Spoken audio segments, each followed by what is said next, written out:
மேசராசிக்கு இப்போ 7.5 சனி நடக்குதுன்னு வச்சுக்குவோம். மேசராசிக்காரர்களுக்கு திரிகோணாதிபதிகள்னு சொல்லக்கூடிய 1, 5, 9ஆம் அதிபதிகளோட தசை நடந்ததுன்னா பெரிய பாதிப்புகள் எதுவும் இருக்காது அப்படிங்கிறது நிதர்சனமான உண்மை.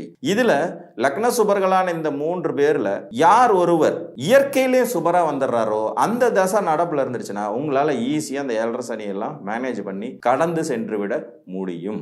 அந்த அடிப்படையில் மேசராசிக்காரர்களுக்கு இயற்கை சுபர் அப்படின்னு எடுத்துக்கிட்டோம்னா செவ்வாய், சூரியன், குரு. இதுல லக்ன சுபராவும் இயற்கை சுபராவும் வரக்கூடிய ஒரு குருங்கிறதுனால ஒருவேளை மேசராசிக்கு 7.5 சனி நடக்கும்போது குரு திசை நடப்புல இருந்ததுன்னா அல்லது குரு புத்தி நடப்புல இருந்ததுன்னா நீங்க 7.5 சனியை பத்தி பெரிதாக கவலை கொள்ள தேவையில்லை. ரிஷபராசி பொறுத்த வரைக்கும் சுக்கிரன், புதன், சனி இவங்க 3 பேரும் லக்ன சுபர்களா வருவாங்க. இதுல புதனும் சரி சுக்கிரனும் சரி இயற்கை சுபராவும் வருவாங்கிறதுனால உங்களுக்கு சுக்கிர திசையோ சுக்கிர புத்தியோ புதன் திசையோ புதன் புத்தியோ நடப்புல இருந்ததுன்னா நீங்க 7.5 சனி அஷ்டம் சனி நினைச்சு பெருசா கவலைப்பட தேவையில்லை.